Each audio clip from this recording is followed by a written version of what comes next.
올해 가을 날씨가 참 옛날 우리나라의 가을 날씨를 회복한 것 같습니다. 날씨가 갑자기 쌀쌀해졌는데 건강에 유의하셔야 될 것 같습니다. 더군다나 이 코로나하고 이게 감기하고 이게 헷갈리는 여지가 좀 있는 것 같습니다. 세상이 너무 빨리 변해가지고 사실 저희 회사도 IT 분야에서 변화가 아마 가장 그 큰 분야에서 일을 하고 있는데 저희도 이 AI나 뭐 빅데이터 어떻게 대처해야 될까 그 고민을 많이 하다가 이제 작년 초에 TFT를 아주 소수 인원으로 발족을 했습니다. 그래서 저희 IT 기술에서 이제 아주 잘하는 친구 30대 그리고 저희 그 ERP를 굉장히 잘하는 40대 후반, 50대 초반 그 다음에 저희 ERP 말고 다른 그 이 분야에 경험이 많은 50대 후반 이렇게 세 명을 TFT를 만들어 가지고 하여튼 뭔지 어떻게 쓰면 되는지 한번 아무거나 해라. 뭐 과제도 없고 그냥 연구 과제 그래서 한 1년 반 그 헤매다가 이제 올 하반기에 방향이 이제 확실하게 좀 정해져가지고 저희가 ERP라는 거는 회사 내 모든 프로세스 데이터가 인과적 데이터가 축적이 되니까 우리만큼은 기업 경영에서 AI를 잘 적용할 수 있는 회사를 오는 것 같다 해서 우리 고객사들한테 그 AI를 통해서 우선 첫 번째 솔루션을 내년 봄까지 출시를 하자 이렇게 해가지고 해서 사실 이게 AI가 이게 그 기술적인 측면이 아니라 이걸 어떻게 써야 되는지가 사실 굉장히 어려운 그 어떤 탐색 과정을 통해서 할 수 있었던 것 같습니다. 오늘 이 기술 혁신 또 AI의 대가이신 한동대학교의 정두희 교수님 모시고 아주 좋은 인사이트를 얻을 수 있을 것 같아서 참 좋을 것 같습니다. 감사합니다. 제가 AI 이노베이션과 관련된 말씀을 여러분과 나누려고 하는데요. AI에 대해서 작년까지는 굉장히 중요하다. AI라는 게 굉장히 기업에 있어서 필요한 그런 종류다라는 공감대가 많이 쌓여 있었던 그런 시기라고 본다면 올해는 조금 이제 달라졌습니다. AI가 중요하다고 하는 강조는 이제 진부해졌고요. 이걸 구체적으로 어떻게 기업에서 활용할 것인가, 그래서 수익을 어떻게 창출할 것인가, 이 좀 더 구체적인 문제에 이 이슈화가 되고 있습니다. 그 내용에 대해서 오늘 좀 자세히 말씀을 드리려고 합니다. 예, 혹시 제가 시간을 확인할 수 있는 게 있을까요? 제가 말씀드리고 10분 전에 말씀 끝나는 거. 알겠습니다. 출판사 이야기 먼저 해보려고 하는데요. 저도 책을 냈습니다만 출판사에서 베스트셀러 내는 게 사실 쉽지가 않습니다. 10권을 냈을 때 한 권 베스트셀러가 되면은 그래도 1년 사업이 되는 게 이제 출판사의 출판 전략입니다. 베스트셀러가 나오기 어려운 이유는 워낙 책이 많이 쏟아져 나오는 데다가 사람들의 독자들의 눈높이도 굉장히 높아진 상태이기 때문에 그 안에서 정말로 탑 10 안에 드는 거는 정말 어려운 일이죠. 근데 최근에 등장한 출판사가 있습니다. 90% 이상이 베스트셀러입니다. 근데 한 가지 독특한 특징이 있는데요. 출간을 하기 전에 이 책이 흥행할 것인지에 대해서 미리 예측을 한다는 겁니다. 인공지능을 활용을 하고요. 책의 부분을 이제 칼럼식으로, 칼럼 분량으로 매주마다 드라마가 시리즈로 나오는 것처럼 이제 연재를 하면은 독자들이 그걸 보면서 얼마나 재밌게 읽었는지, 또 언제 봤는지, 또 얼마나 지속적으로 봤는지 이런 모든 것들이 다 이제 측정이 되고 데이터화 됩니다. 그걸 토대로 해서 이거를 책으로 냈을 때 과연 흥행할 것인가에 대한 이 가능성을 예측을 합니다. 그래서 흥행 가능성이 높은 책들만 선별 출간하는 겁니다. 그러다 보니까 성공 가능성이 높아지는 게 되는 거죠. 자, AI가 등장을 하면서 물론 아주 그 뛰어난 기술이죠. 잠재성이 높은 기술인데 이게 비즈니스의 양상을 바꾸고 있습니다. 자, 그러다 보니까 많은 경영자들이 관심을 가지고 있습니다. 여기 계신 분들도 관심이 아마 많을 것으로 예상을 하고 있고요. MIT에서 설문조사를 했습니다. 전 세계 경영자들 대상으로 인공지능이 새로운 비즈니스 기회를 창출할 것이다 라는데 75%의 경영자들이 이런 생각을 했고요. 인공지능이 회사의 경쟁 우위를 향상시킬 것이다 85%. 거의 대부분이 몇 년 내로 AI로 인해서 사업의 고도화가 이루어질 것이다. 이렇게 인공지능에 대한 기대가 굉장히 큽니다. 안 그래도 중요했는데 코로나 때문에 더 중요해졌습니다. 이 비대면 자동화가 강조가 되고 있고 회사에서는 어떻게든 이 비대면 상황에서 사람이 터치하지 않는 자동화된 시스템을 만들어내는데 어쩔 수 없이 이런 준비를 하게 됐습니다. 이런 상황에서 디지털 전환이 좀 더 가속화됐고요. 여기에 핵심적인 역할을 하는 게 이제 인공지능이 되고 있기 때문에 인공지능에 대한 관심이 더 커졌습니다. 자, 근데 이러한 높은 기대에 비교했을 때 과연 우리의 현실은 어떨까? 제가 이제 글로벌 상황을 먼저 말씀을 드리면은요. AI를 전반적으로 도입하는 데 성공한 기업은요. 전 세계적으로 5% 정도밖에 되지 않습니다. AI는 단순히 기술 하나를 뚝딱 개발해서 뭔가 되는 게 아니라 이걸 조직에 전면적으로 도입해서 조직 전체적으로 활용할 수 있도록 흡수를 해야 되는데 이렇게 도입에 성공한 기업이 5% 정도밖에 되지 않고요. 50% 이상이 되는 기업은 도입을 하지 않았거나 도입을 하는데 실패했거나 미도입 기업입니다. 자, 우리나라 기업은 조금 크게 다르지 않습니다. 인공지능 기술 도입을 준비하고 있는 기업은 16%, 그리고 실제 업무에 활용하고 있는 기업은 12.5%였는데요. 중요한 거는 AI가 반영된 제품이나 서비스를 통해서 캐시플로우를 창출하고 있는가, 이걸 보면은 진짜 이 AI를 통해서 수익을 창출하고 있는 케이스는 거의 극히 드물다. 점점 늘어나고 있지만 아주 미미한 상태라고 볼 수 있습니다. 자, 많은 기업들이 AI 프로젝트를 하고 있는 거는 사실이에요. 근데 또 그 중에 또 많은 기업들은 뭔가 중요하니까 하거나 아니면은 기업 이미지를 좀 선도적인 이미지로 좀 포장하기 위해서 AI가 어떻게든 결합이 된 제품과 서비스를 일단 내놓고 홍보를 하는 그런 모습이 많이 있습니다. 근데 AI라는 게요, 실질적이고 또 포괄적으로 도입이 되어야 하는데 그렇게 되지 않으면은 기술은 분명히 잠재성이 있지만 포괄적 도입이 되지 않으면은요, 이게 뚜렷한 가치가 나타나지 않게 되고요, 이 수익으로 연결이 되지 않습니다. 그래서 현재 AI 제품이나 서비스를 만들어 놓고 이걸 통해서 추가적인 돈을 버는 기업이 많지가 않은 상황이에요. 자, 앞으로는 어떻게 될까요? 2030년이 되면은 AI를 선도적으로 도입한 기업의 경우에는 2017년을 기준으로 했을 때 그거보다 122%의 현금 흐름의 추가 창출을 할 걸로 예상을 하고 있습니다. 여기에 해당되는 선도 기업은 전 세계적으로 10% 정도 될 걸로 예상을 하고 있고요. 20에서 30% 정도는 이제 후발 기업이 됩니다. AI를 도입을 하지 않거나 도입하는데 실패한 기업이 되는데 이런 기업의 경우에는 2030년이 되면은 23%의 현금 흐름의 감소를 겪게 될 걸로 전망하고 있습니다. 지금 이거는 평균적인 수치인데요. 평균이 이렇다고 하는 거는 많은 기업들이 시장에서 도태될 수 있다라는 것을 시사하고 있습니다. 자, AI가 중요하다는 것을 모두가 알고 있음에도 실제 도입을 해서 뭔가 캐시플로우를 창출하는 게 쉽지 않은 이유가 뭘까?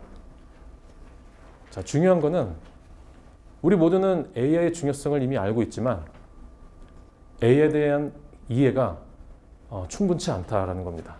그럼 어떤 이해가 충분치 않냐? 첫 번째로는 이 기술로 뭘 할 수 있는지에 대한 이해입니다. AI가 뭘 할 수 있는지를 알아야지 이걸 우리가 갖다 쓸까 말까를 결정하는데 AI가 제공하는 기능에 대해서 충분히 다 이해를 하지 못한다는 게 첫 번째고요.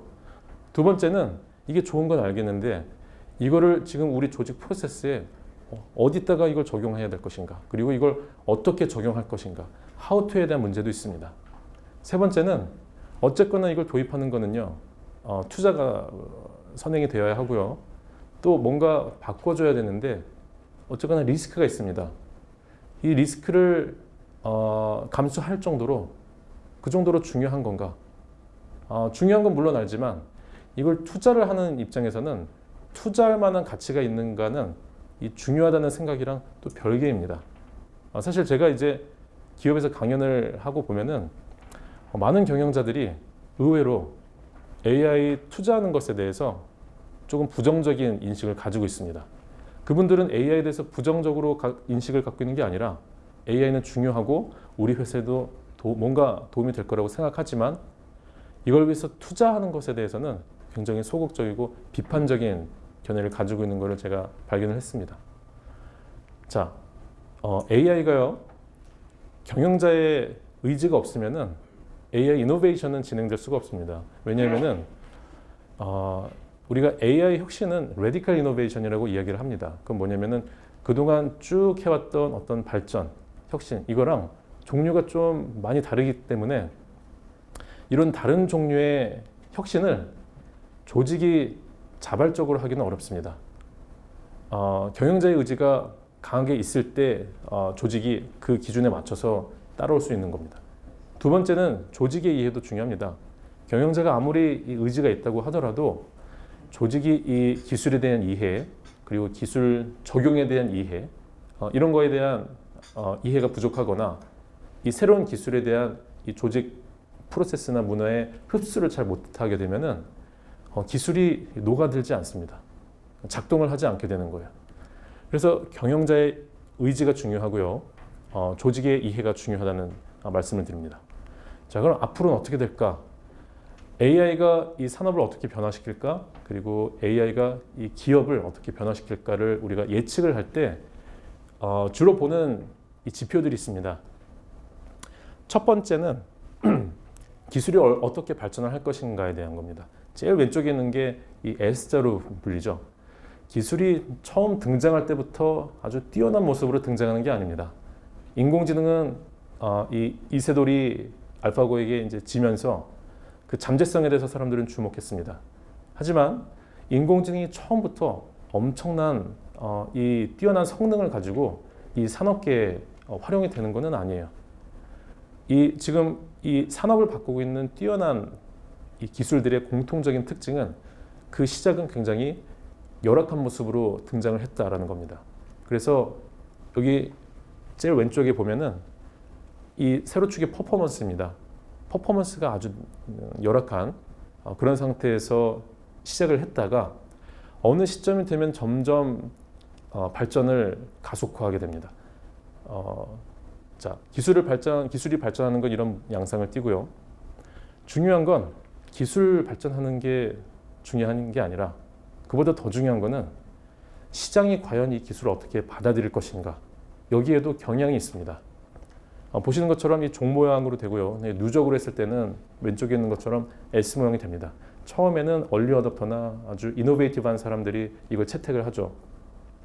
그러다가 대중으로 넘어가게 되면은 이제 어느 순간부터 급속도로 사람들이 이용을 하게 됩니다. 이용한다는 거는 기술을 이용하는 기업들이 많아지고 그리고 AI가 반영된 제품 서비스를 사람들이 구매하고 사용을 많이 한다는 이야기예요. 자, 이런 양상이 되고요. 그리고 우리 산업에는 학습 효과라는 게 있습니다. 맨 처음 등장하는 기술은요, 잘 모르기 때문에 이걸 갖다 쓰는데 굉장히 비쌉니다. 방법에 대해서 잘 모르기 때문에. 하지만 반복해서 사용하고 또 생산도 많이 해보고 이렇게 하면은 단가가 저렴해집니다. 학습 효과라고 얘기하는데요.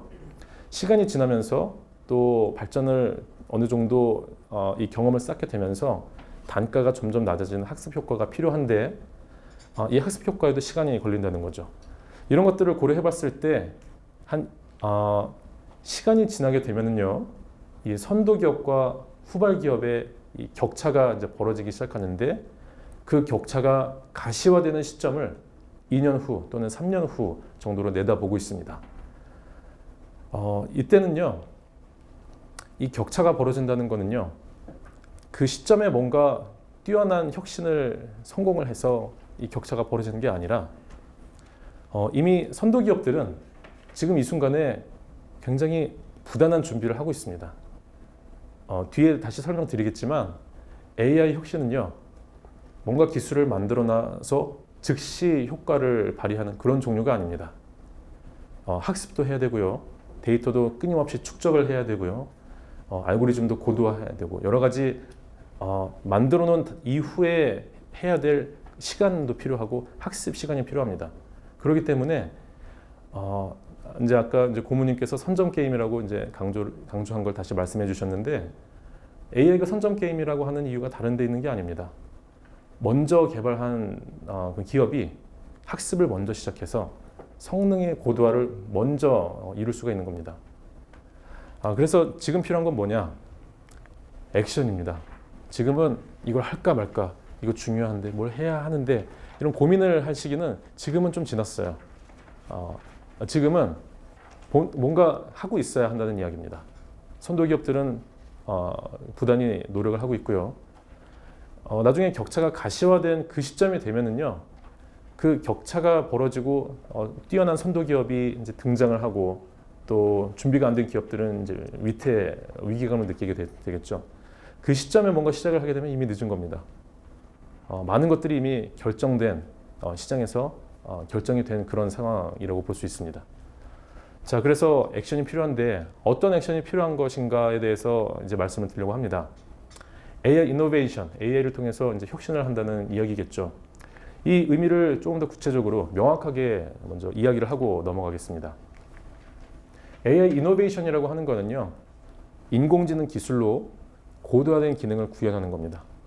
근데 여기서 끝나서는 되는 게 아닙니다. 이미 많은 기업들이 인공지능의 새로운 기능을 구현을 하고 있는 중입니다. 근데 뭔가 밸류가 높아지지 않는 이유가 뭘까?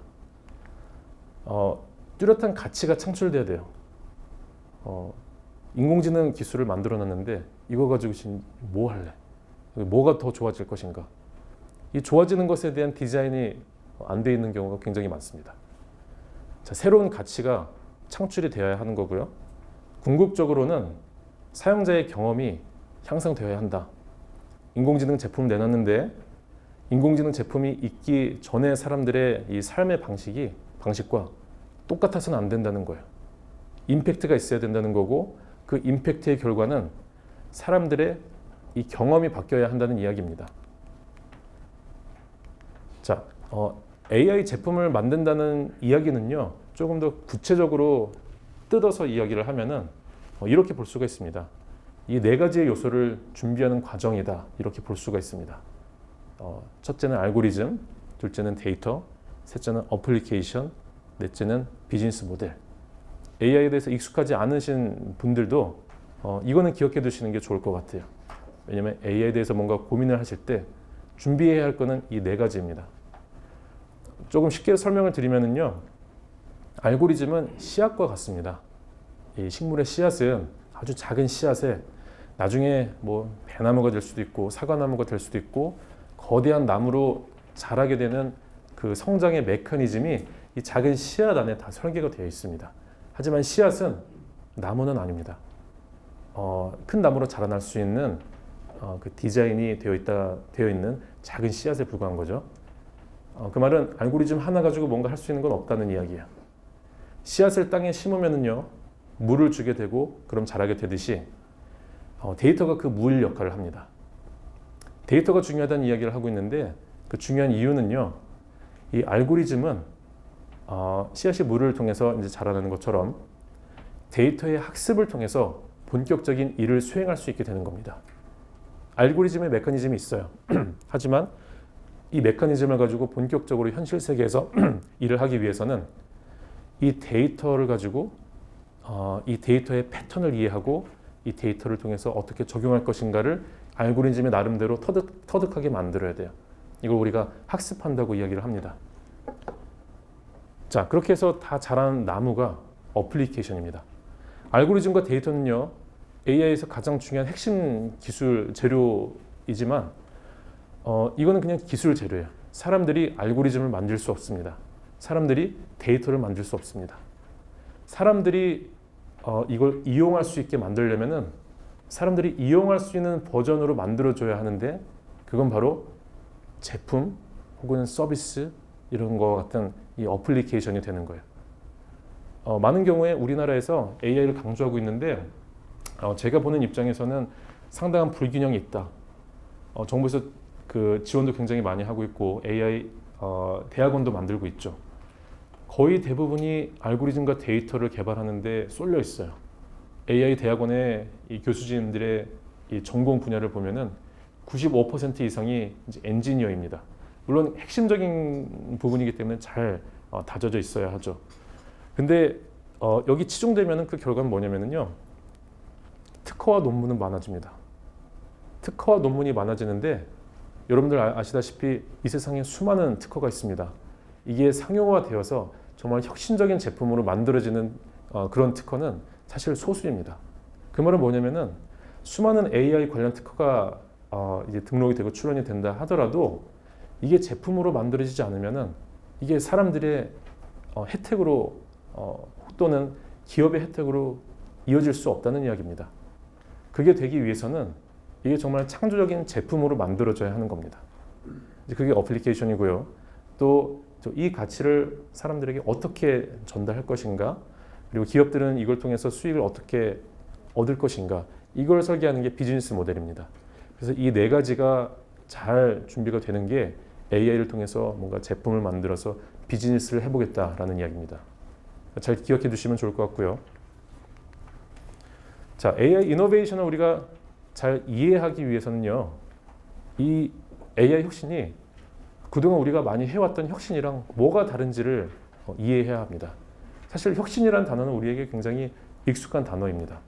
오래전부터 우리 인류는 또 산업계는 혁신을 해왔습니다. 근데 AI 혁신은 뭐가 다른 건가? 이거에 대해서 몇 가지 설명을 드리면요. 가장 중요한 거는요. AI 혁신은 전형적인 테크놀로지 푸시 혁신이다. 이게 어떤 의미냐면요. 혁신에 크게 보면 두 가지 방식이 있습니다. 첫 번째는 어떤 좋은 기술이 개발이 돼서 이 기술의 장점을 잘 살려서 솔루션을 만들어내는 방식이 첫 번째고요. 두 번째는 기술에서 출발하는 게 아니라 시장에서 출발합니다.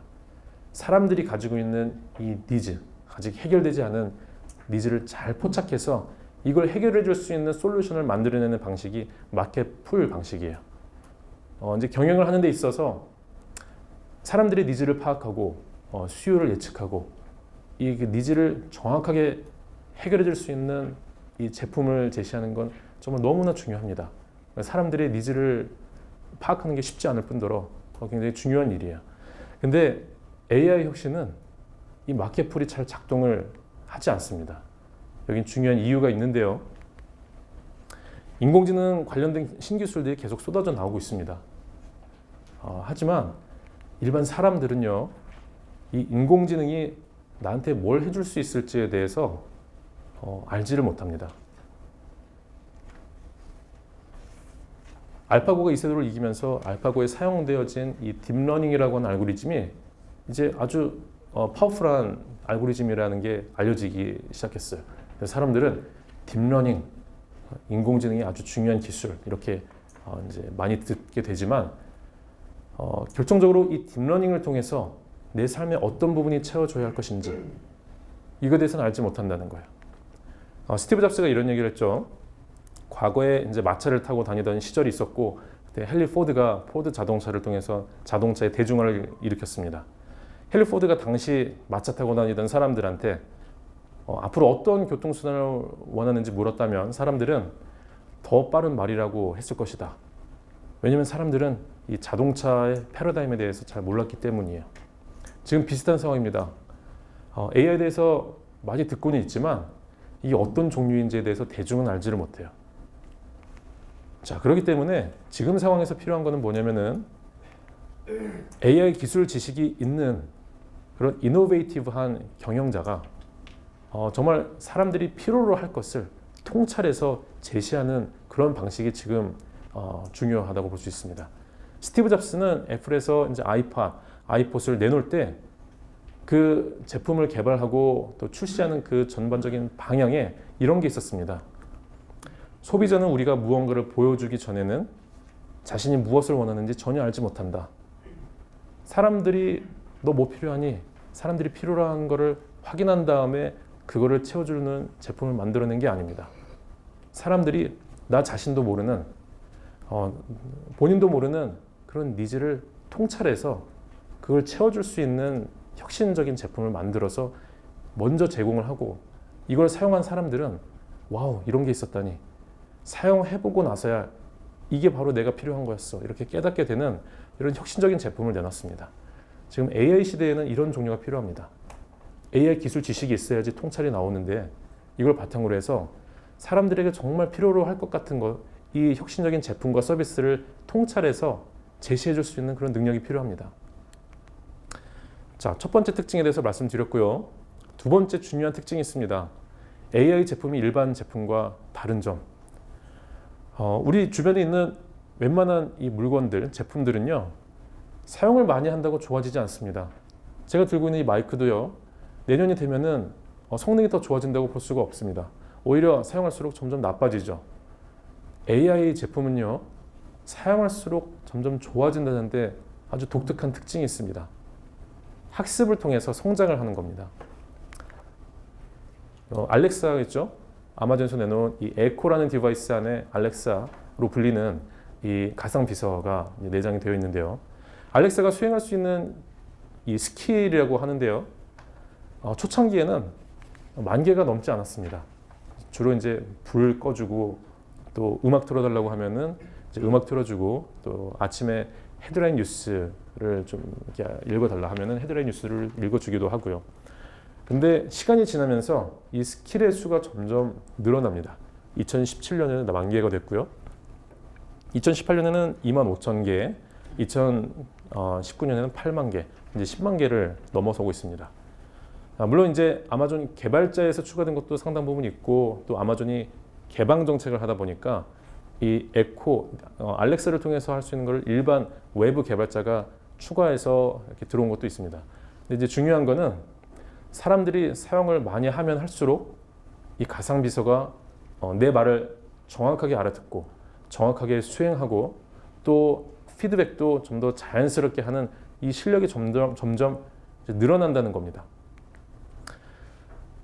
알파고가 이세돌을 이겼습니다. 그래서 모든 사람들이 알파고와 이세돌의 이 대국에 주목을 했는데요. 사실 이 기술 입장에서는요, 그 대국이 끝난 이후가 더 이제 관전 포인트였습니다. 알파고 리입니다. 그 이세돌의 리자를 따서 이름 붙여진 것 같은데 이세돌이랑 결혼한 게 알파고 리고요. 그 이후에 알파고 시리즈들이 계속 업그레이드 버전으로 나왔습니다. 그 중에 가장 최강자가 알파고 제로라고 하는 겁니다. 알파고 제로랑 알파고 리랑 또 이제 붙었어요. 신문을 통해서 여러분 아마 보셨을 겁니다. 근데 중요한 거는요, 이게 어떤 식으로 이 게임이 진행이 됐는지를 보면은요, 굉장히 재밌습니다. 강화학습 방식이라고 하는데요, 이제 인공지능 알고리즘이 하는 일도 방식이 몇 가지 종류가 있습니다. 이 중에서 그 강화학습이라고 하는 거는 이제 자체 경기를 통해서 하는 겁니다. 쉽게 말씀을 드리면은 알파고 리는 처음에 사람들이 둔 바둑 기보를 가지고 학습을 한 다음에 바둑에서 이기려면 이런 식으로 해야 되는구나 이거를 학습을 하고 어느 정도 시점이 된 다음에 자체 경기를 스스로 해서 이제 실력을 쌓아 나가는 방식이었어요. 알파고 제로는요, 사람들의 이 기보 학습을 전혀 하지 않고 처음부터 기본적인 룰만 가르쳐주고 자체 경기를 반복해서 실전에 바로 임해서 실력을 쌓아 나갔습니다. 이제 회사에 막 들어온 신입사원이 이제 배우지 않고 바로 그냥 일에 투입돼서 깨지고 또 이제 뭐 칭찬도 받고 하면서 실력을 쌓아 나가는 방식이라고 볼 수 있어요. 이렇게 했을 때 알파고 제로가 처음에는요, 실력이 없기 때문에 바둑 18급 수준이었습니다. 그런데 36시간이 지나니까 알파고 리에게 또 이기게 됐습니다. 72시간이 지나니까 알파고 리에게 100대 0으로 이기게 됐습니다. 실전 경험을 먼저 한다고 말씀을 드렸는데요. 실전 경험이 그냥 우리 이제 사람이 하는 것처럼 이렇게 뭐 100단위, 뭐 그 정도 단위가 아니라 여기 보시는 것처럼 72시간 후에 했었던 이 가상 대국의 횟수는 2,900만 회입니다. 실전 경기를 엄청나게 많이 하면서 실력을 쌓아 나가는 거예요. 그리고 40일이 되니까 모든 알파고 시스템을 능가해서 최고수에 등극을 하게 되죠. 자, 이런 방식으로 인공지능은 점점 실력이 좋아지는 특징이 있습니다. 자, 비슷한 예로 숨바꼭질입니다. 지금 여러분 보시는 게 지금 이제 숨바꼭질에 이제 적용을 한 건데요. 파란색이 숨는 애들이고 빨간색이 이제 찾는 겁니다.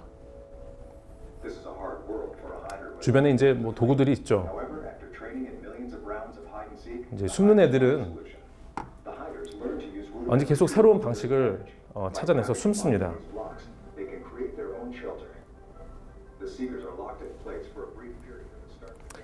네, 이렇게 이제 이렇게 출입구를 막기도 하고요.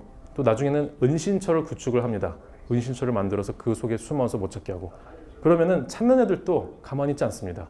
찾는 방법을 끊임없이 이제 개발을 하고 또 새로운 방식으로 찾아내게 됩니다.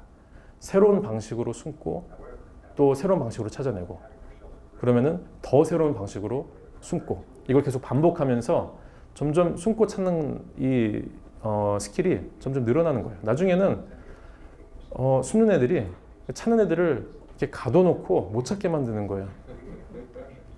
그런데 이제 중요한 거는요. 얘네들이 나름대로 이렇게 찾고 숨는 이 방식을 하는데 여기에 이 사람의 개입이 없었다는 겁니다. 숨는 건 이렇게 하는 거야. 뭘 이용해? 뭐 이게 아니라 얘네들이 주어진 조건과 기본적인 룰 이것만 숙지한 상태에서 새로운 방식을 나름대로 찾아냈다는 겁니다. 자, 이거는 이제 이 숨바꼭질이라고 하는 이 상황에서의 시뮬레이션인데요. 이런 종류가 기업에 활용이 된다면 이런 종류가 활용되지 않은 기업과 똑같을 수 있을까? 점점 발전하는 이 메커니즘이 제품에 설계된다면 시간이 아무리 지나도 사용이 지나도 똑같은 기존의 제품과 똑같은 제품이 될 수 있을까? 여기에 중요한 이 차이가 생기는 겁니다. 자, 기하급수적 성장이 굉장히 중요하고요. 무엇이 기하급수적 성장을 일으키는가에 대한 몇 가지 요인들이 있지만 그 중에 하나는 제품의 성능이 기하급수적으로 높아지는 이 AI의 이 학습, 이 효과가 굉장히 중요한 역할을 한다고 말씀드릴 수 있습니다. 자, 세 번째는요. AI 혁신이 또 중요한 특징 중에 하나는 용도가 정해져서 나오지 않는다.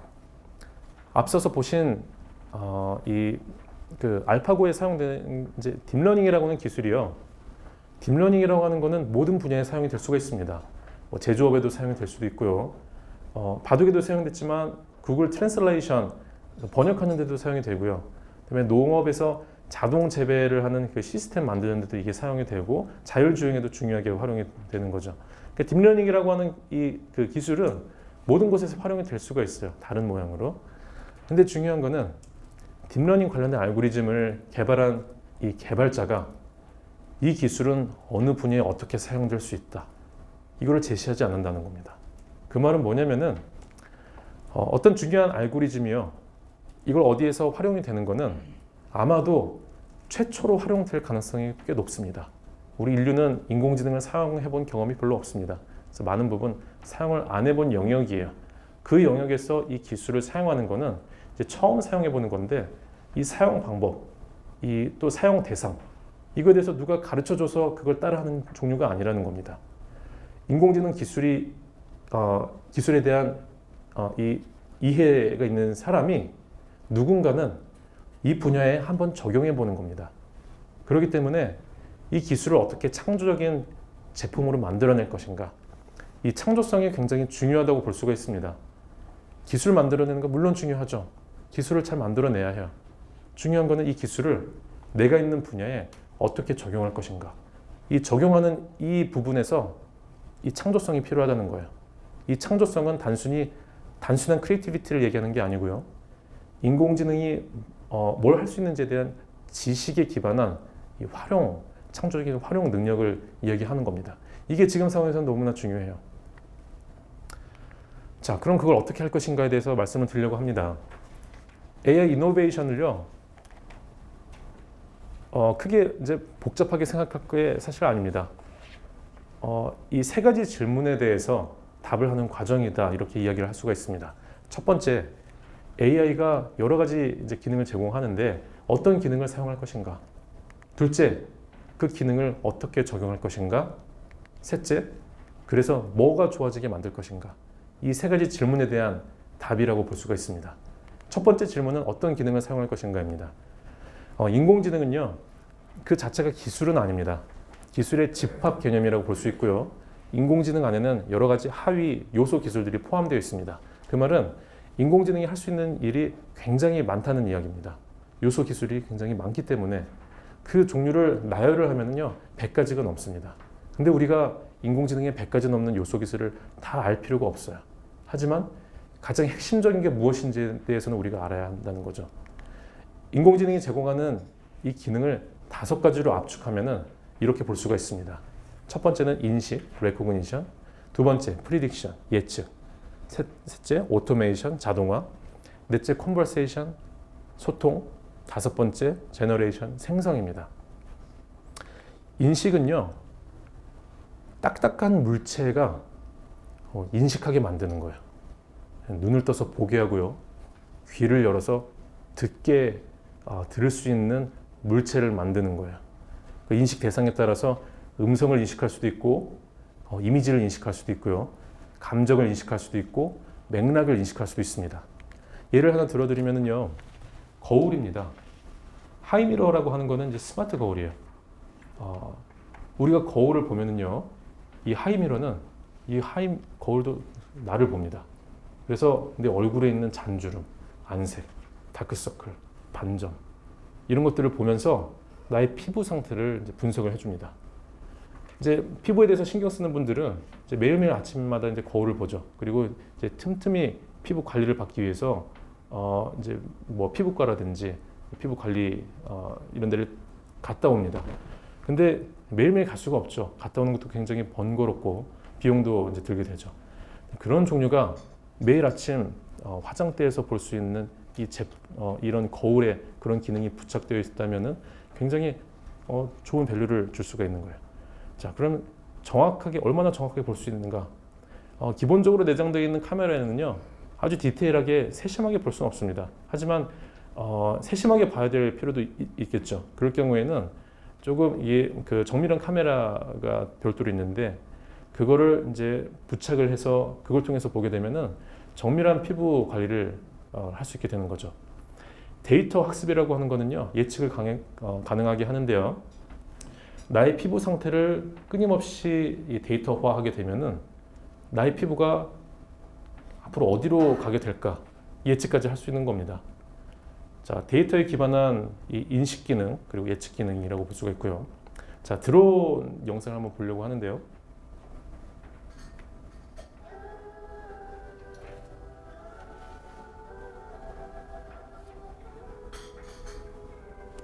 우리가 드론을 얘기하면은요, 드론이라고 하는 거는 조종하는 거예요. 스마트폰이나 아니면 리모컨으로 조종을 하는 거였습니다. 근데 이 스카이듀오라고 하는 이 드론은 딥러닝 알고리즘이 적용이 됐는데요. 보시다시피 이제 리모컨이 필요 없게 됐습니다. 사람이 이 드론의 이 움직임을 작동하는 게 아니에요. 드론이 알아서 사람을 따라다닙니다. 이게 뭘 의미하냐면요. 드론이 나를 알아본다는 거예요. 사용자가 누군지를 알아본다는 거고요. 한참 따라다니다가 앞에 장애물이 나타났다. 그럼 장애물을 인식해서 알아서 피합니다. 그리고 이것처럼 지금 이제 셀카를 찍는 경우에는요.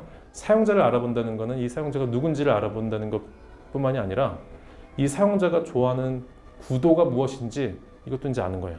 그래서 사용자가 가장 좋아하는 구도로 촬영을 해서 정말로 일반적인 셀카로는 촬영할 수 없는 아주 고급스러운 영상을 만들어낼 수 있다는 얘기죠.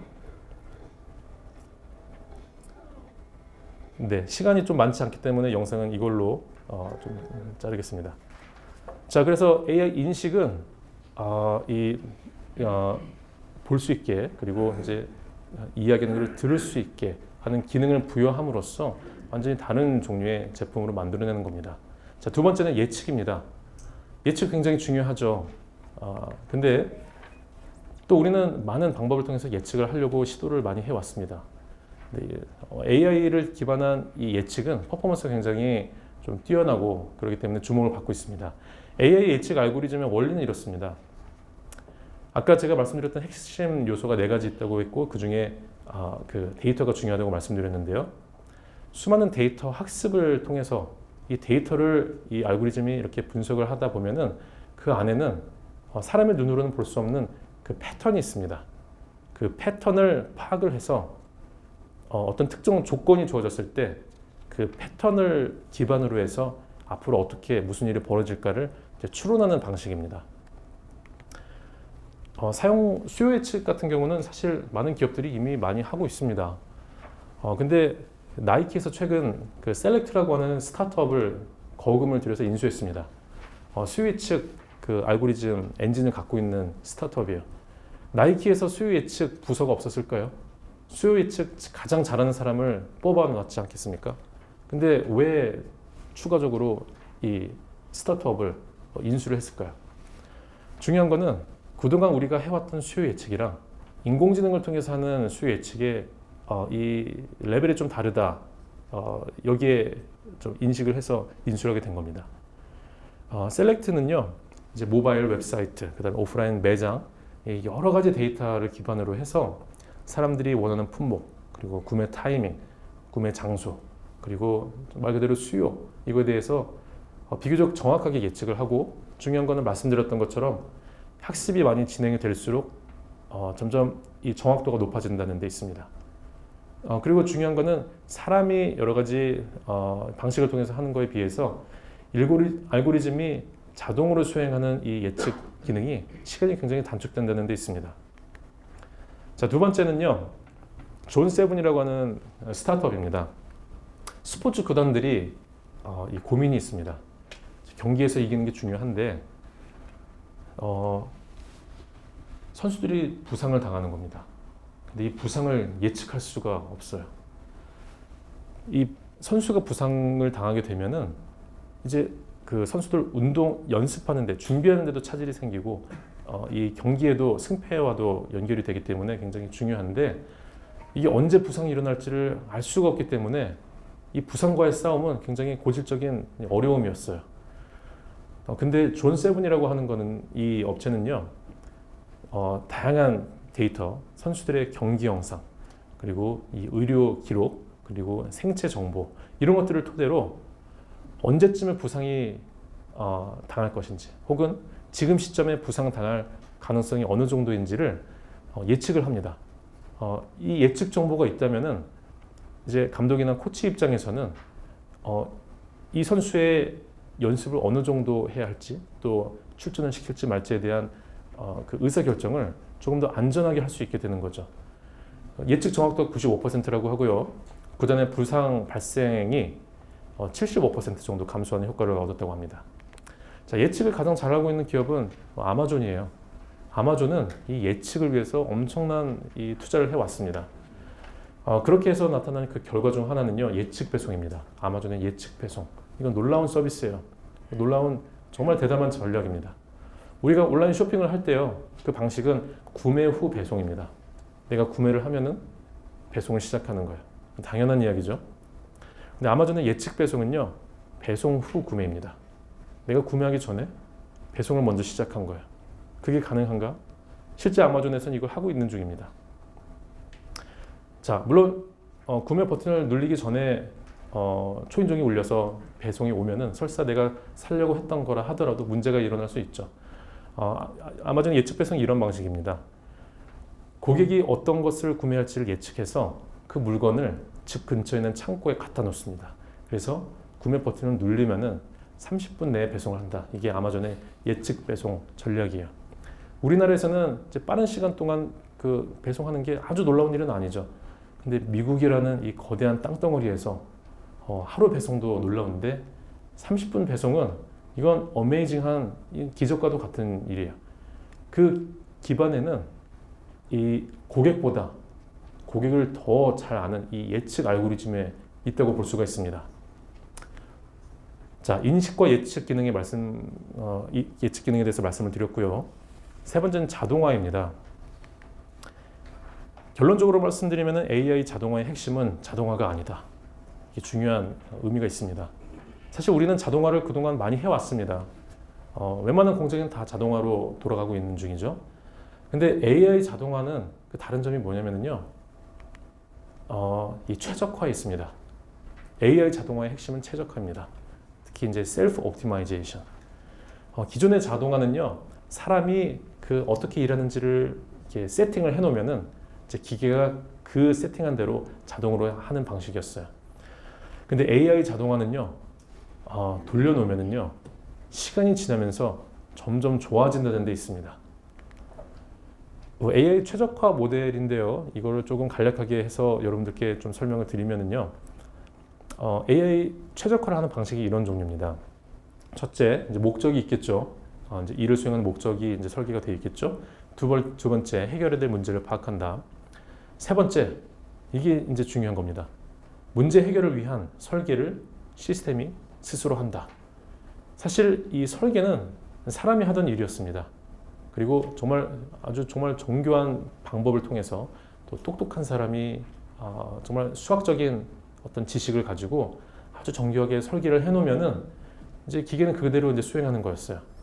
근데 그 상황에 맞춰서 이 상황에 가장 필요한 설계는 무엇인지를 그때 시스템이 알아서 계산해서 그 방식을 도출해낸다는 거예요.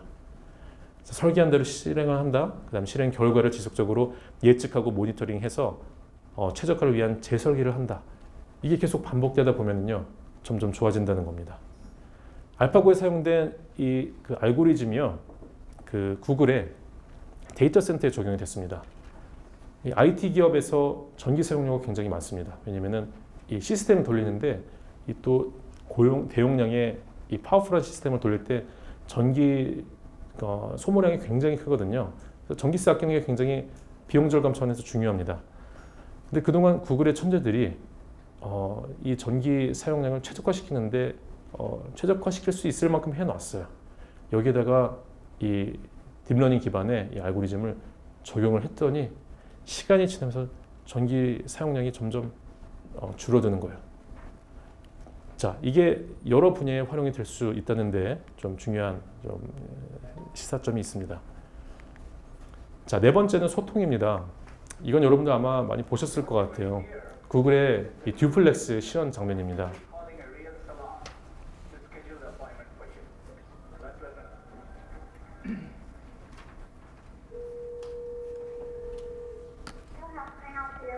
이 오른쪽에 있는 게 사람이고 왼쪽이 인공지능입니다.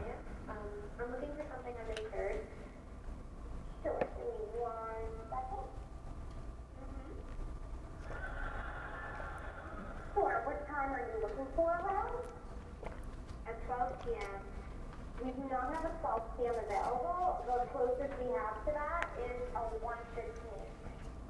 You have anything between 10 a.m. and 12 p.m. Depending on what service she would like. What service is she looking for?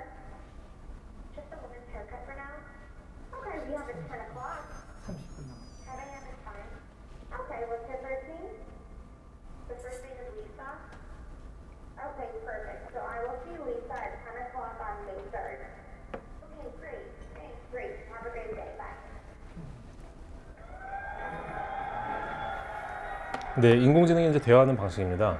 그 인류가 인공지능을 지금 빠르게 이제 받아들이고 사용하는 이제 인공지능이 인류 사회에 빠르게 진입할 수 있는 그 이유 중 하나는 이 대화가 가능하다는 거예요.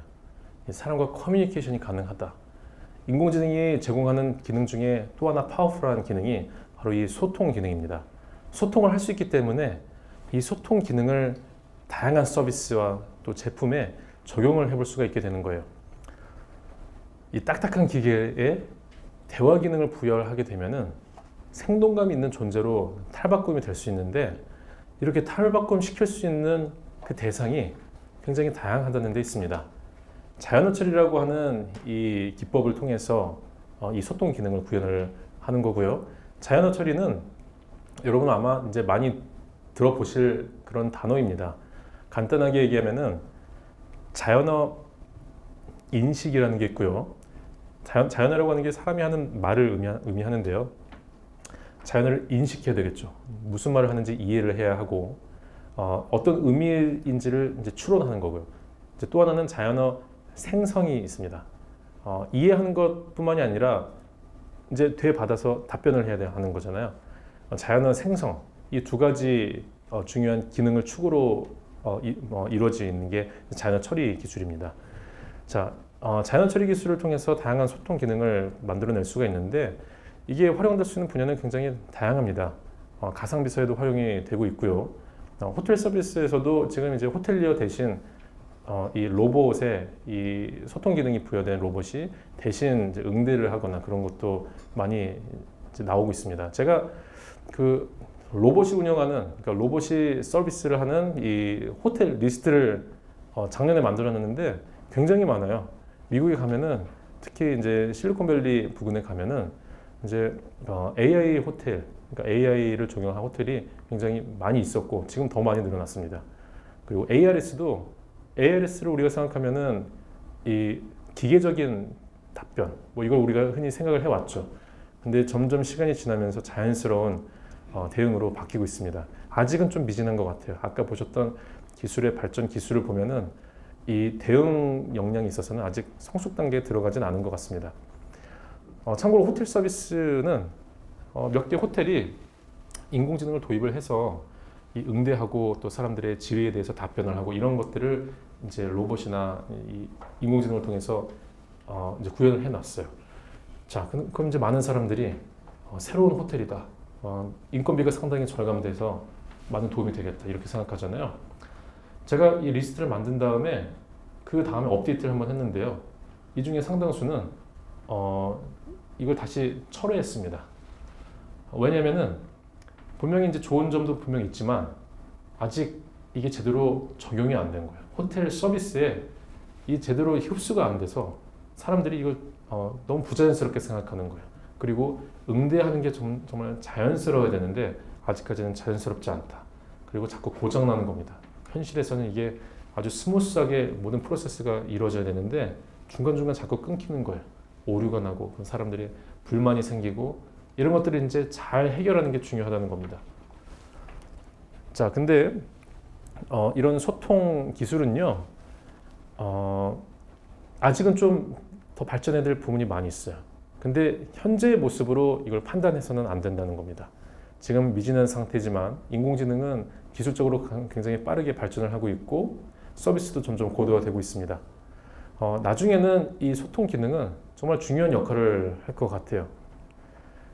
그리고 이 소통 기능이 영향을 미칠 수 있는 게 다양한 분야가 있는데 그 중에 하나는 이겁니다.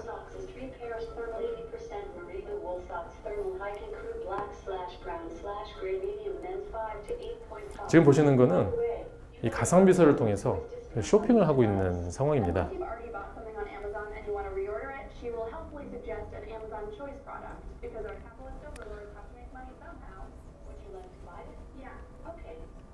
네, 이 음성 쇼핑 분야는 정말 중요한 분야입니다. 미국에서는 굉장히 빠른 속도로 이 시장이 커지고 있습니다.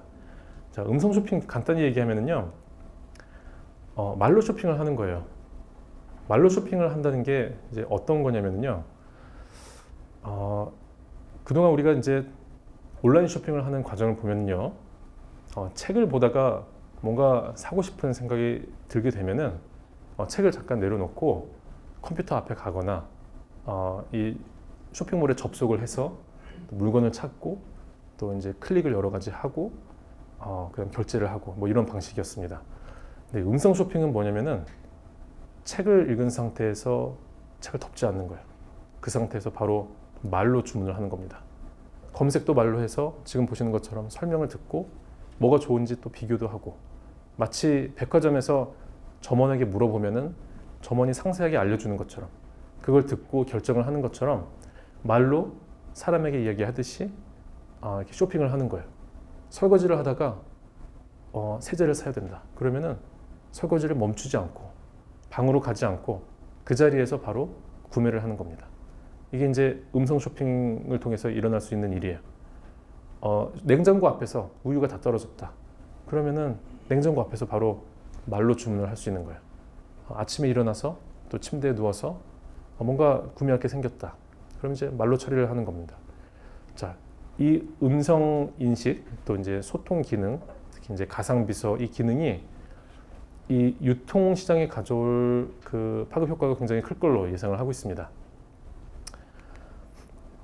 자, 아마존이요, 이 그 디바이스를 많이 내놓죠. 가상 비서도 내놓고 또 아마존이 또 개방 정책을 했는데 LG 전자에서 냉장고를 출시할 때 인공지능 냉장고를 출시했죠. 근데 초창기에 아마존과 제휴를 해서 알렉사를 내장해서 만들었습니다. 근데 이런 것처럼 다른 회사들이 그 제품에 알렉사를 이제 내장해서 인공지능 제품으로 만들 수 있도록 아마존이 이 허용을 한 개방 정책을 오래전부터 해왔습니다. 근데 아마존이 이런 새로운 디바이스도 만들고 또 이런 개방 정책을 통해서 이 정말 공들여서 만들어 놓은 이 가상비서 알고리즘을 다른 기업에서 마음대로 쓸 수 있게 하는 그 중요한 이유가 뭘까? 아마존은요, 이 물건 파는 회사가 아닙니다. 이런 디바이스를 만들어서 이 에코라고 하는 가상비서 이 스피커를 팔기 위해서 이걸 내놓은 게 아니에요. 물론 여기서도 매출은 분명히 일어나죠. 아마존이 본업이 이커머스입니다. 전자상거래인데요. 아마존이 하는 여러 가지 혁신적인 시도들이 많이 있는데 이거의 궁극적인 그 목적은 이 본업인 이커머스의 활성화로 귀결이 됩니다. 사람들이 이렇게 음성 쇼핑을 하게 되고 또 다양한 제품, 또 자동차 회사랑도 제휴를 하고 있거든요. 자동차 안에서 이렇게 음성으로 많은 것을 할 수 있게 해주고 하게 되면은 그 결과로 나타나는 거는요. 음성을 통해서 하게 되는 이 구매가 결국에는 이 아마존.com의 활성화로 연결이 될 가능성이 높아지기 때문이에요. 아마존의 경쟁자가 이제 구글이 이제 경쟁자의 이제 그 관점에 따라서 다르지만 한편으로는 구글이 중요한 경쟁자였습니다. 왜냐면은 사람들이 컴퓨터를 살 때요, 아마존에서 산다 하더라도 처음 접속하는 게 아마존.com이 아니었어요. 사람들은 구글에 접속한 다음에 컴퓨터 검색을 하고 결정을 한 다음에 아마존을 통해서 구매를 했습니다. 아마존 입장에서는 고객과의 이 중요한 첫 접점을 구글에게 이제 잃은 거예요. 그렇다고 구글과 같은 이 포털 검색 사이트를 만드는 게 맞을까? 물론 그렇지 않다는 걸 모두가 알고 있었죠. 하지만 아마존이 주목했던 거는요, 이 검색 사이트라고 하는 기존의 인터페이스가 아니라 새로운 인터페이스에 주목을 하고 있었고, 그거는 일상생활, 컴퓨터 앞이 아니라 모든 이 공간, 모든 시간, 침대에 일어나서 책을 보는 순간, 설거지를 하는 순간, 냉장고에서 문을 열어서 우유가 다 떨어졌다고 느끼는 바로 그 시점, 그 장소에서 구매가 일어날 수 있도록 하는 게 아마존이 바라본 아주 중요한 인터페이스였습니다. 그래서 아마존은 이 온라인 커머스 시장을 지배하기 위한 전략에 이거를 위해 하는 게 아니라 어떻게 하면 이 사람들의 이 아직 닦여지지 않은 시간을 우리가 지배를 할 수 있을 것인가. 지배란 말이 좀 적절치는 않은 것 같습니다. 사람들이 온라인 쇼핑을 하던 시간 외의 시간을 우리가 어떻게 아마존.com으로 연결될 수 있는 시간으로 만들 것인가. 그래서 아마존이 하는 여러 가지 혁신적인 행보들은요, 이러한이라고 볼 수가 있습니다. 그 변화의 핵심은 이 새로운 인터페이스를 장악하는 것이다, 이렇게 볼 수가 있습니다. 자, 인공지능이 제공하는 기능 계속 말씀을 드리고 있습니다. 마지막은 생성입니다. 인공지능이 새로운 것을 만들어낼 수 있는데요, 마치 이제 창작을 한다는 이야기죠. 지금 보시는 작품은 인공지능이 만든 작품입니다. AI 화가 오비어스라고 하는 이제 기관 단체 이름입니다. 에드몽드 벨람이라고 하는 작품이고요. 14세기에서 20세기 초상화 15,000여 점을 이 데이터 삼아서 학습을 한 다음에 그와 유사한 새로운 작품을 이제 만들어낸 겁니다. 근데 중요한 거는 AI가 이런 예술 작품을 만들어낼 수 있는가? 이제는 더 이상 우린 이거에 대해서 놀라지 않습니다. 이런 예술 작품을 만들어내고 음악도 작곡하고 할 줄 안다는 거 우리 모두가 알고 있습니다. 중요한 거는요, 이게 크리스티에서 43만 달러에 낙찰되었다는 사실입니다. 자, 또 다른 거는요.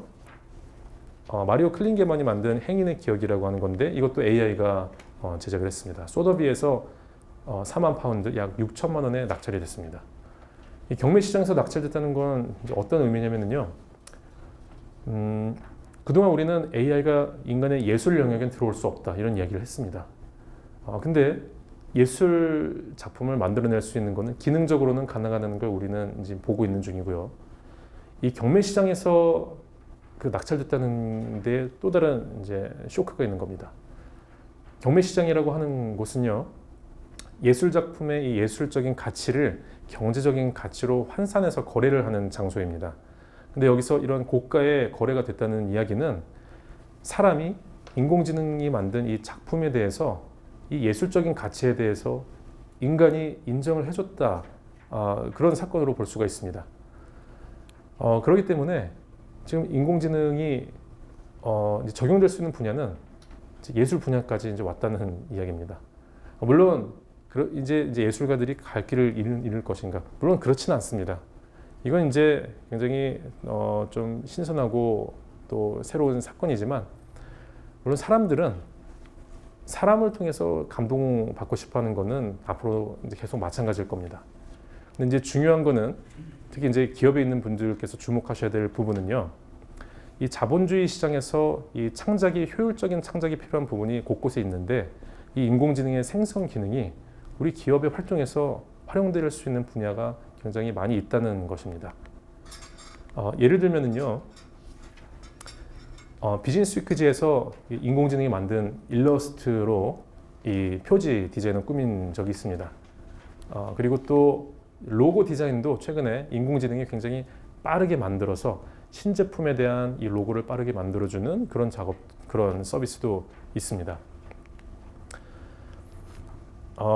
인공지능이 만들게 되면은요, 이 표지 디자인 같은 경우는요, 일단은 그 매 호마다 새로운 일러스트레이션으로 업데이트하는 것 자체가 굉장히 쉽지 않은 일이기도 하고, 또 사람들의 이 기호를 잘 포착을 하는 것도 중요합니다. 이 표지 디자인이 주는 이 효과도 굉장히 무시할 수 없겠죠. 그리고 이 디자인은 이 잡지 안에 있는 저널의 내용을 어느 정도 반영을 해야 됩니다. 이 모든 것들을 다 고려해서 하나의 이 이미지를 만들어내는 작업은 쉽지 않은 고난이도의 그 작업이었고, 이걸 위해서 또 이제 이런 저널 회사에서는 돈을 또 많이 쓰고 있었습니다. 근데 이런 고난이도 작업을 인공지능이 할 수 있게 되는 거예요. 그렇게 되면은 인공지능은 하루 안에 수많은 이 디자인을 만들어낼 수 있게 됩니다. 근데 중요한 거는 인공지능이 만들어낸 걸 물론 그대로 쓸 수도 있지만 사람과의 콜라보레이션을 통해서 좀 더 좋은 디자인을 만들어낼 수 있다는 겁니다. 사람에게 100% 이제 의존을 하게 될 경우에는요, 사람이 작업하는 시간이 걸리게 됩니다. 근데 그거보다 인공지능이 초안을 한 10개 정도를 만들어주고 좀 감각이 있는 디자이너가 그 중에서 가장 괜찮은 것을 선택하거나 아니면 선택해서 조금 더 발전시키는 방식으로 한다면은 일을 좀 더 효율적으로 할 수 있겠고, 또 퀄리티도 더 높아질 가능성이 높아지겠죠. 이런 식으로 인공지능의 이 생성 기능이 활용될 수 있는 분야가 굉장히 많고, 특히 이 창작의 효율성이 중요한 분야에서는 인공지능이 아주 요긴하게 활용이 될 수 있을 겁니다. 제가 책에서는 그 인공지능과 인간의 이 협업에 대해서 강조를 많이 했는데요. 인공지능이 인간을 몰아내고 혹은 사람이 해야 될 일을 인공지능이 하기 때문에 사람은 할 일을 잃어버리게 되고, 이런 비극적이고 극단적인 일은 사실 그렇게 많이 일어나지 않을 겁니다. 인공지능은 사람이 하는 일의 수많은 프로세스 중에 어느 부분에 이제 들어오게 돼서 사람과의 콜라보레이션을 잘 하는 것을 통해서 사람의 일을 더 잘하는 방식으로 그렇게 적용이 될 가능성이 가장 큽니다. 유일하게 인공지능이 인간을 대체하는 종류는 이런 종류입니다. 사람이 하는 일이 딱 한 종류의 업무다. 근데 그 업무를 인공지능이 잘한다. 그런 종류는 인공지능이 그 업무를 대체하다 보니까 이 업무가 직업이 되다 보니까 직업이 대체되는 일이 있을 수 있어요. 근데 이제 잘 알다시피 웬만한 일들은요, 단순한 한 가지 일로만 구성된 일은 흔치 않습니다. 많은 일들은 수많은 프로세스가 있고요. 그 중에는 인공지능이 잘하는 부분이 있고 사람이 더 잘하는 부분이 있고 또한 인공지능과 사람이 콜라보레이션을 통해서 더 잘할 수 있는 부분이 굉장히 많습니다. 그렇기 때문에 인공지능을 어떻게 도입해서 협업을 할 것인가, 협업 모델을 잘 설계하는 게 중요하다고 볼 수 있죠. 자, 이제 정리를 하면은요. AI 혁신을 위한 세 가지 질문, 첫 번째가 어떤 기능으로 혁신할 것인가 였습니다. 그리고 인공지능이 제공하는 기능은 사실 굉장히 많지만 이걸 가장 중요한 5가지로 압축을 한다면 인식, 예측, 자동화, 소통, 생성 이렇게 볼 수가 있습니다. 자, 두 번째 질문은요. 어떻게 적용할 것인가고요. 이 부분부터는 조금 빠르게 설명을 드릴 수 있을 것 같습니다. 자, 중요한 기능에 대해서 우리가 이해를 했다면은 이걸 우리 회사 제품, 서비스에 어떻게 적용할 것인가, 혹은 어떤 신제품을 만들어낼 것인가, 좀 이런 how to에 대한 고민을 해야 하겠죠. 자, AI 기능을 어떻게 적용할 것인가에 대해서는요, 크게 4가지의 갈래로 볼 수가 있습니다. 이미 우리가 가지고 있는 제품을 좀 더 업그레이드하는 방식으로 할 것인가, 아니면 완전히 새로운 방식으로 할 것인가, 이런 기준을 토대로 4가지로 나눌 수가 있고요. 첫 번째 확장은요, 기존에 있던 기능을 AI를 통해서 점점 좀 더 고도화시키는 겁니다. 추천 기능 같은 경우는요, 사실 AI가 있기 전부터 큐레이션 방식으로 해서 사람들에게 좋은 거를 잘 추천해주는 이런 방식은 원래부터 있었습니다. 근데 그거보다 AI를 통한, 알고리즘을 통한 추천 방식이 좀 더 정확하고 또 이 변화를 잘 반영할 수 있기 때문에 이걸로 바꾸는 거예요. 이런 방식이 확장이라고 볼 수가 있고요. 대체는 말씀드렸던 것처럼 그 여러 가지 업무 프로세스 중에서 AI가 좀 더 잘할 수 있는 그런 부분이 있습니다. 그 부분을 대체를 하거나 예를 들면은 암 검진 같은 경우는요, 암 검진을 위해서 이 병원에서 하게 되는 수많은 이 프로세스가 있습니다. 그 중에서 MRI 사진이라든지 CT 사진을 가지고 이제 이게 암인지 아닌지, 어떤 암인지 이 판독하는 거는 사람보다 그 AI가 훨씬 정확하거든요. 자, 이 부분에 대해서는 AI에게 맡기고 그 시간만큼을 단축시켜서 모든 이 암 검진 프로세스를 빠르게, 그리고 또 기다리지 않게 이렇게 서비스를 고도화시키는 방식으로 적용해 볼 수 있는 것, 이런 종류가 대체라고 볼 수 있습니다. 창출부터는요, 이 앞에 있는 2가지는 기존에 있는 거를 조금 더 발전시키거나 바꾸거나 하는 거였다면, 이 앞으로 말씀드릴 2가지는 새롭게 만들어내는 겁니다. 인공지능 기술을 통해서 완전히 새로운 카테고리의 제품이 만들어질 수 있습니다. 스마트 스피커라고 하는 거는 과거에 없었습니다. 그리고 자율주행차라고 하는 카테고리 자체가 없었는데 이런 기술이 가능해지기 때문에 이런 새로운 제품 카테고리가 만들어지게 되었죠. 결합이라고 하는 거는요, 창출이라고 하는 게 이제 무에서 유를 창출하는 거라고 한다면, 결합은 기존에 있는 것들을 결합해서 새로운 걸 만들어내는 겁니다. 사실 제가 이제 혁신 연구를 하면서 새로운 이 혁신 아웃풋들을 이제 조사를 하면서 보면은 상당수의 창조적인 이 발명의 상당수는요, 기존에 있는 기술을 결합해서 만들어지는 게 거의 대다수입니다. 비중상으로 볼 때요. 완전히 새로운 것을 만들어내는 것은 극히 드물고, 시장에서 성공하는 거의 상당수는 기존에 있는 것들의 결합을 통해서 만들어진 혁신 제품, 기술이 시장에서는 더 성공하는 것을 우리가 볼 수가 있습니다. 그래서 결합의 방식은요, 기존에 우리가 익숙하게 알고 있는, 혹은 우리 회사에서 다루고 있는 기술, 제품을 이제 인공지능의 기술과 결합을 통해서 새로운 걸 만들어내는 것입니다. 음성 쇼핑 같은 경우는 이제 가상비서와 온라인 쇼핑을 결합해서 새로운 방식의 쇼핑 서비스를 만들어내는 거죠. 자, 이제 그 마지막 질문입니다. 자, what to, 어떤 기능을 이용을 할 것인가, 그리고 how to, 그걸 어떻게 적용할 것인가. 세 번째는 why에 대한 겁니다. 많은 기업들이 사실 이 첫 번째에서 끝납니다.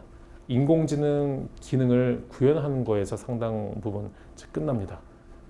이제 그 결과 사람들이 사질 않습니다. 좋은 제품이고 그 유명한 인공지능이 반영이 됐는데 사람들이 선택하지 않는 거예요. 그 중요한 이유는 이 Y에 대한 설계가 빠졌기 때문이에요. AI 혁신의 궁극적인 지향점은요, 고객 경험의 혁신이라고 말씀드렸습니다. 이 뛰어난 제품이 나와서 사람들이 이거를 사용하는 것을 통해서 사람들의 경험이 바뀌어야 한다는 거예요. 경험이 바뀌지 않는다는 것은 이 혁신 제품에 임팩트가 없다는 이야기입니다. 임팩트가 있다는 것은 바꿔 말하면은 이걸 사용하는 사람들의 경험이 바뀌어야 된다는 이야기입니다. 자, 수익은 이 고객의 만족에서 창출되고 또 고객 경험을 향상시켜야지 이 수익으로 연결되기 때문에 이게 굉장히 중요하다고 볼 수가 있고요. 많은 하이테크 기업들이 저지르는 실수는요, 여기 맨 밑에 있는 것처럼 too much the love in technology, 이게 많은 하이테크 기업들이 갖고 있는 실수입니다. 뭐냐면은 기술을 개발한다는 거는 공들여 개발한 것이다 보니까 많은 하이테크 기업들이 자기 기술에 대해서 애착을 가지고 있어요. 물론 애착을 갖고 있는 게 나쁜 건 아닙니다. 중요한 거는 기술에 대한 애착이 이제 맹신이 되고 그러다 보니까 공통적으로 나타나는 특징이 시장을 이제 무시하는 거예요. 시장의 반응을 무시하고 시장의 피드백에 대해서 무시하는 거예요. 아까 제가 초반에 AI 혁신의 특징이 테크놀로지 푸시다라고 얘기를 했습니다. 그 말이 이제 기술에 대한 인사이트를 토대로 제품을 만들어내는 거지만 시장을 무시하는 거라는 그런 이야기는 아닙니다. 기술에 대한 인사이트를 가지고 어떤 게 만들어졌다 하더라도 그 지향점은 고객에게 가야 한다는 거예요.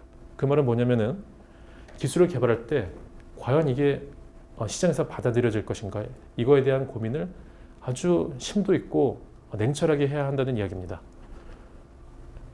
자, 그래서 고객이 제품을 이용해야 할 새로운 이유를 제공하고 있는가, 그게 구체적으로 무엇인가, 이게 분명히 정의가 되어야 한다는 이야기입니다. 그래서 제가 이제 그 책에서는요, 사실 그 가장 강조를 한 부분은 밸류 디자인에 대해서 강조를 많이 했습니다. 기능을 구현하는 거는요, 사실 그렇게 어려운 일은 아니에요. 어렵지 않은 이유는요, 아까 말씀드렸던 그 네 가지 핵심 요소 중에서 이제 알고리즘이 중요합니다.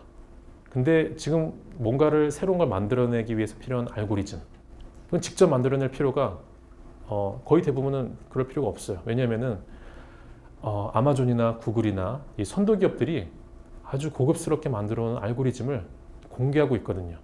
공개하는 데는 또 이유가 있습니다.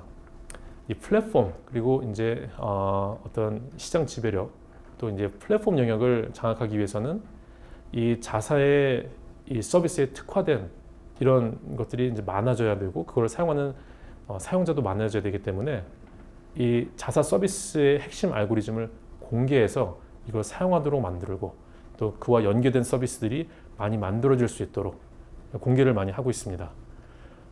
GitHub라고 하는 여기는요, 그 이제 프로그래머들이 이 알고리즘들을 이제 공유하는 그런 사이트예요. 마이크로소프트가 되게 비싸게 인수했습니다. 마이크로소프트가 인수한 이유는요, 이 안에 고급 알고리즘들이 많이 있기 때문이에요. 기업들이 그 알고리즘을 공개할 때 GitHub를 통해서 합니다. 이러한 알고리즘이 1억 개가 넘고 있어요. 그 말은 뭐냐면은 내가 뭔가 AI 제품을 만들려고 할 때 여기에 필요한 알고리즘이 이미 어딘가에 있고 그거를 쓸 수 있는 그런 환경이라는 거예요. 중요한 거는 내가 만들려고 하는 제품에 필요한 이 알고리즘이 어디 있는지를 모른다는 거죠. 그래서 메이킹보다 파인딩이 중요한 상황입니다. 자, 그래서 기술적으로 구현하는 거는 비교적 그렇게 어렵지 않게 되고 있어요. 또 이제 사람을 고용을 하게 되면은 구현을 할 수가 있게 되는 거고요. 기술 구현은 그렇게 어려운 게 아닌데 이 기술을 통해서 어떻게 제품으로, 창조적인 제품으로 만들어낼 것인가. 이 기술 지식이 있는 사람이 창조적인 제품을 구상해 볼 수 있는 거기 때문에 쉽지가 않습니다. 새로운 창조적인 제품을 고안해내야 하는 거죠. 또 하나는 이걸 사용하는 사람들이 어떤 만족을 얻게 할 것인가, 이거에 대한 설계를 하는 게 쉽지가 않습니다. 또한 이제 중요한 거는요, 인공지능의 핵심 요소 중 하나가 데이터라고 말씀을 드렸습니다. 이 경험이 중요한 이유가 이 데이터랑도 관련이 있습니다. 사람들이 인공지능 제품을 사용을 하는데요. 이 데이터라고 하는 거는요. 사람들의 경험 속에서 만들어지게 되는 겁니다. 그래서 사람들이 제품을 써보고 하는 이 모든 경험은요. 데이터화돼서 이 데이터는 이 기술을 점점 더 좋게 만드는 이 학습의 원료로 활용이 될 수 있는 겁니다. 그래서 좋은 데이터를 확보를 해서 이걸로 기술을 고도화시키고 그럼 제품이 더 좋아지고 사람들의 경험을 더 좋게 만들고 그럼 더 많은 사람들이 와서 이걸 이용하게 되고요. 그럼 데이터는 더 많이 쌓이게 되고 점점 이렇게 선순환 고리를 이룰 수 있도록 이 선순환 고리를 설계하는 게 중요해요. 예. 자, 그래서 그 세 가지를 이제 말씀을 드렸고요. 자세한 거는 이제 책에서는 제가 이걸 20단계로 이 AI 이노베이션 프로그램을 정리했고 오늘 그 핵심적인 내용을 여러분과 공유를 했습니다. 첫 번째는 어떤 AI 기능을 활용할 것인가, 이걸 어떻게 적용할 것인가, 그리고 뭐가 좋아지게 만들 것인가, 이거에 대한 설계를 디테일하게 해야 한다라는 말씀을 드렸습니다. 자, 이제 마무리를 할까 하는데요. 그 철학자 헤겔이 이런 이야기를 했습니다. 씨앗이 땅에 떨어지면 씨앗은 씨앗이라는 자기 존재를 부정하고 새싹을 내며 꽃을 피운다. 그러나 때가 되면 꽃은 꽃이라는 자신의 존재를 부정함으로써 열매를 맺게 된다. 뭔가 좀 심오한 이야기입니다. 어떤 의미인지 쉽게 파악이 되지는 않을 수 있습니다. 자, 근데 여기서 이야기하는 거는 지금 이 시대에 굉장히 필요한 내용을 이야기하고 있습니다. 핵심적인 내용은 자기 부정입니다. 씨앗이 싹이 되기 위해서는요, 씨앗이라는 존재가 부정이 되어야 합니다. 그래야지 이제 싹이 되는 거고요. 싹이 꽃을 피우려면 싹이라는 존재가 부정이 되어서 꽃이 되어야 됩니다. 그래야지 이제 화려한 꽃이 피어지게 되죠. 꽃이 이 화려한 이 상태가 너무나 소중해서 이걸 유지하려고 하면은요, 열매가 맺어지지 않게 돼요. 꽃이 떨어져야지 열매를 맺게 되어 있습니다. 자, 그 말은 뭐냐면은 뭔가 더 고차원적인 존재로 승화하기 위해서는 그 중요한 전제 조건이 자기 부정이라고 하는 것입니다. 변화가 중요하다는 건 모두 알고 있고요. 모두가 이제 변화를 하려고 하고 있습니다. 근데 변화가 잘 되지 않는 이유, 내가 변화하는 것을 막는 중요한 이유 중 하나는요, 이 자기 부정이 잘 되지 않기 때문이에요. 과거처럼 비교적 변화가 크지 않았던 시절에는요, 굳이 내가 변화할 필요가 없었기 때문에 별로 중요하지 않았습니다. 근데 지금은 이 AI와 같은 신기술들이 쏟아져 나오고 방식도 바꾸고 코로나가 없었어도 변화가 굉장히 큰 상황이에요. 이런 상황에서는 정말로 먼저 변화해서 먼저 준비하는 기업들이 치고 올라가는 상황이고 그렇지 않은 기업은 도태될 수밖에 없기 때문에 변화가 정말 중요한 상황입니다. 변화를 모두가 하려고 해요. 하지만 변화가 잘 되지 않는 가장 큰 주적은 나 자신이라는 겁니다. 변화를 하기 위해서는 자기 부정이 되어야 한다라는 겁니다. 제가 그 몇 해 전에 시스코의 존 챔버스 회장을 이제 인터뷰를 했습니다. 근데 한 60분 정도 인터뷰를 했는데 존 챔버스 회장이 반복적으로 이야기한 그 표현이 있습니다. 그게 오늘 제가 이제 마무리를 하려고 하는 그 내용과 일맥상통해서 그 표현으로 마무리를 할까 합니다. disrupt or disrupt. 변화하라. 그렇지 아니하면 세상의 변화에 의해서 파괴당할 것이다. 자, 이걸로 제 오늘 강연을 마치도록 하겠습니다. 감사합니다. 감사합니다. 가장 우리 큰 박수.